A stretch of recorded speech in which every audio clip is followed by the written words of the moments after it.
Well, like I always say, I'm not saying don't eat meat, don't eat that. It's better for you not to eat meat, not to eat flour, not to eat milk, not to drink cola. But if you can't, right, go organic. Organic is great. I wanted you to define, as we come back, let's define what we mean by organic foods.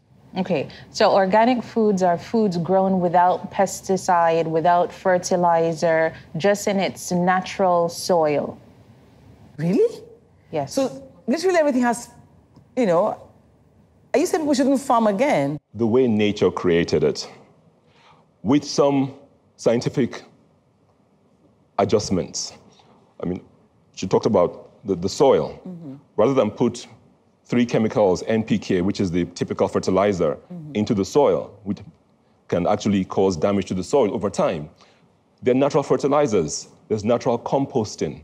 Oh. There's natural manure. Mm-hmm. Which is what our parents did, actually. Exactly. Traditionally. That's what farmers did in the past. But you see, it's about increased yields. Population's rising, people have to feed, and so things like additions are done. Is that not how genetically modified foods came about? That's a justification for it. That is a justification, but it's a misleading justification.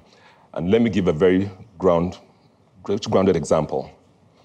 You're building a house. You buy cement. Mm-hmm. Your well-respected, long-term bricklayer says, "Madam, from this bag of cement, I can make 20 blocks." Bam. Agbero across the road comes and says, "Madam, this bag of cement, I can make you 40, 45 blocks safe." Who gives you an increased yield? Long-term. Increased yield of number of blocks. Is Agbero. Exactly. Mm-hmm. Which one will you buy for your house?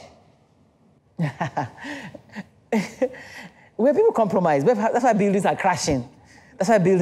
So, okay, how do these things work? Because I hear that modification of food is just about putting chemicals in the food or making it, you know, it tastes better sometimes, I hear. There are several levels of modification. Yes. The one that we are concerned about here, the genetic modification. They actually modify the seeds at the genetic level, which you can call the smallest form of that, the template where life comes. Give me an example. So you turn beans into... You can take beans and take a gene from a lizard and put it inside the bean. Why? It will give that bean extra shelf life. It will last for 10 years. Wow. A popular one is corn. They take gene from a bacteria and put it into corn. It causes the corn to now produce a particular chemical that is a pesticide. And so pests come to the corn and they'll die when they eat it.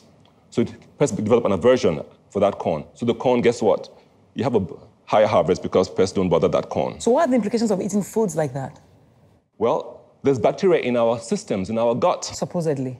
There should be. There is trillions of bacteria. They're what give us our health and our immune system. The bacteria, natural bacteria in our gut. Mm-hmm. When we consume that same corn, that gene is there. The way it affects the insect. Studies have shown that in the gut, that same gene can be intercalated into the genes of our microbacteria. Kill all our bacteria. Well, it will kill some, but some will actually intercalate that gene. And as a result, we now start to produce also that chemical in the body.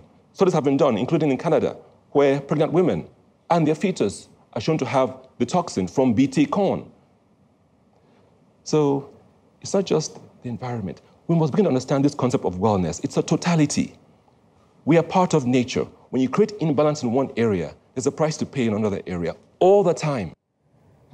So what are we eating wrong? I mean, you've been back home for 6, 7 years now, you know, and you've been consulting for this long. What are we eating wrong? I know you are the apostle of always detoxify. That's my own shortcut, by the way. Yes. So one thing, what are we eating wrong? What are we eating wrong? Yes, how are we eating that's wrong? One, I think, is that we're more going towards fast foods, the fast way out. Mm-hmm. Yes, go to the market, the supermarket, get what's on the shelf, just eat what's packaged. It's faster, we're working mothers. Yes, I understand. But remember, as he said, there's a price to pay. So whether that means pay the price on the weekend, prepare the food, put it in the fridge, put it in the freezer, or train your children. They can cut the pineapple. After cutting the pineapple, you put it into maybe a container, and anything that's degradable or recyclable, then that goes into your garden, and that becomes your manure. So have a you garden. make Everybody should have a garden. Yes. What do you have in your garden? We have ugu, we have beetroot, we have turmeric, we have ginger, we have shoko. I shouldn't be asking you. Ewedu. So everything comes from your backyard. That's what you're promoting. Now, you personally, I mean, it's not like you have a practice that's promoting anything really. I'm dreaming of the day that you're going to have a restaurant that people can come and eat in. Is that going to happen soon, Dr. Patrick? In due time. If your patients allow you. You know, if your patients allow you. And we'll collaborate with others like-minded people to create this. Oh, really? Okay, because I know that you make some great cookies. I don't know if anybody's making that now. But, I mean, when you see all of these things, though, what hurts you most? Because I see you, for example, as somebody who could be practicing very lucrative business in America, and you're here practicing. Is it because it's home? I don't know why you're still here. Let's say there's a larger calling to being home. What's that calling for you? That's another because I discussion. suspect that it's because it's wellness, because you're all about wellness, ensuring that people learn as much as possible about it. Are you frustrated that people are not learning fast enough? No.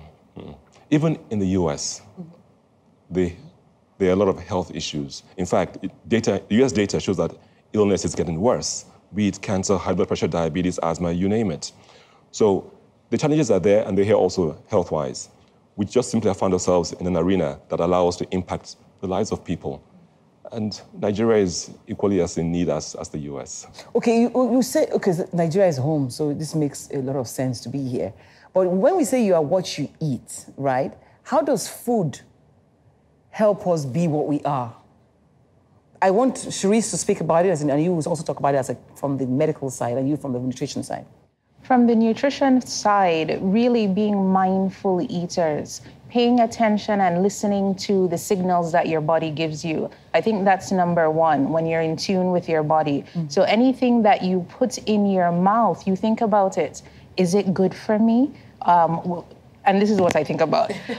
Was it homegrown? Where was it grown? How do I feel when I eat it? Am I just eating food to just be putting things in my mouth? That's just a lot for of work food's for sake? us, isn't it?